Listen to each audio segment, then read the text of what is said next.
The rush to address climate change has grown exponentially in the last decade. With Canada's goal being net zero emissions by 2050, we are taking things more seriously than ever.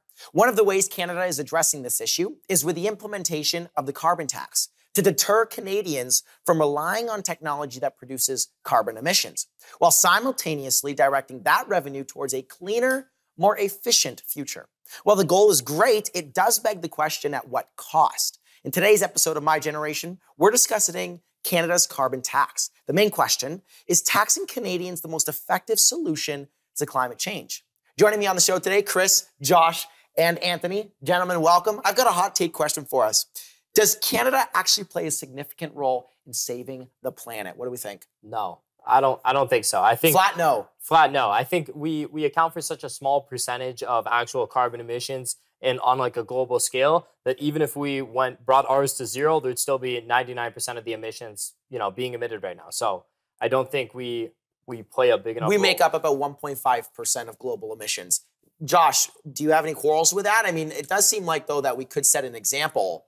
Sure, we can set an example by the fact that we are, a country that is watched for other things, but I don't think, us making a massive difference in terms of our own carbon emissions is going to make a huge difference globally. But maybe from the stance of, okay, Canada did it, so we should do it too. Maybe, but we'll never know until it happens, right? So I think, yeah. Fight against climate change needs leadership, and we're a country that shows leadership on lots of things, and this is just one more thing to show leadership on.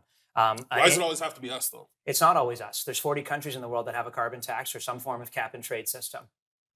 My one concern is China is number one on carbon emissions. However, 8.72, I believe, the research that I did, is per capita in China. We are about 17 per capita here in Canada. So there is some validity, we do produce more per person. We're just a smaller country.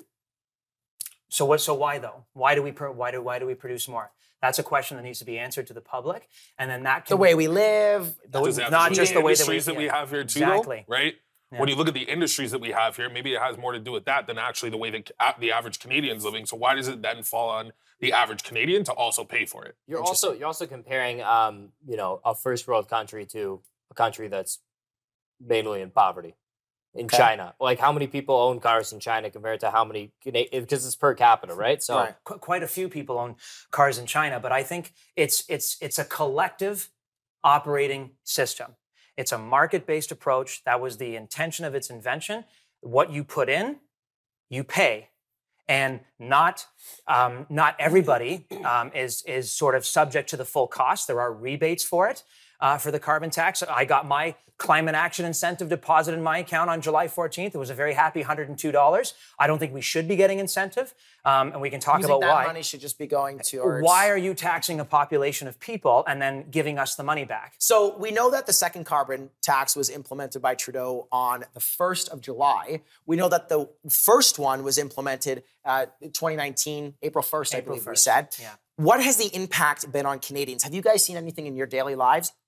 The cost of everything goes up. The cost of gas goes up. The cost of groceries goes up. Cost of eating? Yeah, cost of anything goes up. But I mean, I'm not going to attribute that cost going up specifically to the carbon tax. Not solely. Not solely, no. But I think that is the narrative out there for the people who are against it, is that, this is...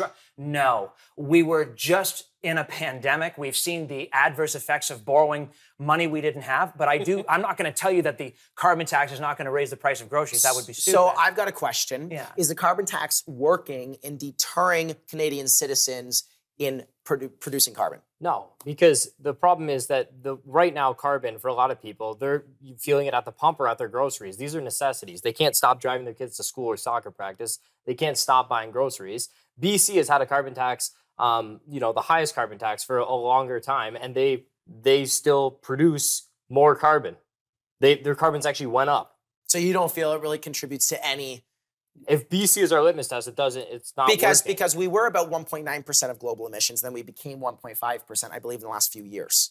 Yeah, but look, that's the thing. You have to factor in who does it affect the most, and it's the medium and lower income households, and those are the households that can't really do anything about it when it comes to those set costs, right? Josh, sorry, I got to cut you off. Canadian citizens appear to be footing the bill, as we've discussed. But when we come back, we'll look into Canada's contribution on this issue to the problem.